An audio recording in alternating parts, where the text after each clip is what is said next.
मंडळी, आजचा कीर्तनाचा विषय आहे कुटुंब.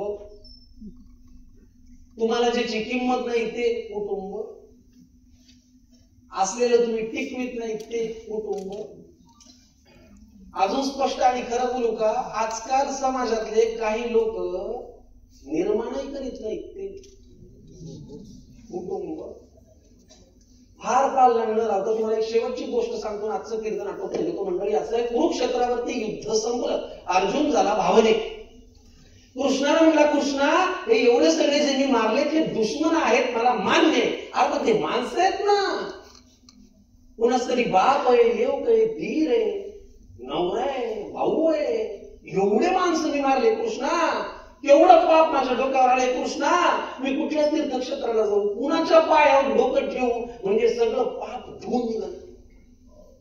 आता कृष्ण कृष्ण उत्तर आहे कसं आहे, शेवटच्या अध्यायात ओवी आहे, तुम्ही जाऊन वाचा.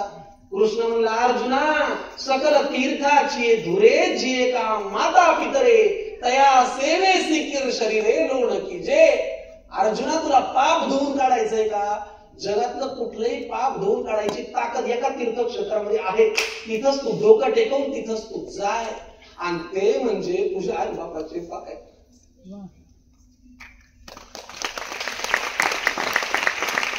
दुर्दैव असं आहे मंडळी, नियती एवढी हुशार असती, ज्या वेळेला त्या पायाची किंमत कळती आणि तिथं डोकं टेकवा वाटतं, नेमके तेव्हा ते असत नाही.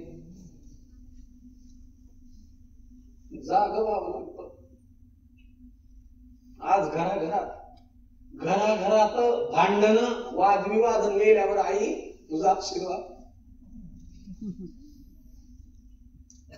जिवंतपणी जन्मदात्या बापाला, जिवंतपणी जन्मदात्या बापाला तुम्हाला काय कळते हो, तुम्ही गप्पा, आणि मेल्यावर आमच्या वडिलांची कृपा.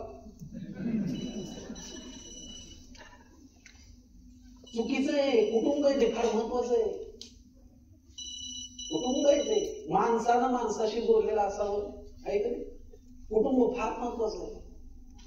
बघा, कुटुंब म्हणल्यावर कीर्तनाला सांग, कीर्तनाशिवाय कुटुंब पूर्णच होत नाही. लक्ष तुम्ही कीर्तनावर दिलं की कितीही चांगलं कुटुंब भेटू द्या, ते जोडच वाटतं. लक्ष कुटुंबावर दिलं कितीही कीर्तन भेटू द्या, ते गोडच वाटतं. आता तुम्ही म्हणाल, महाराज, आजच्या गोष्टीमधून आम्ही काय घ्यायचंय? म्हणणं आमचं एवढंच आहे मंडळी, प्रत्येक कुटुंबातल्या प्रत्येक माणसाच्या मनात इच्छेचं अंड आहे, जे बाकी कुटुंबियाला न चालणार आहे.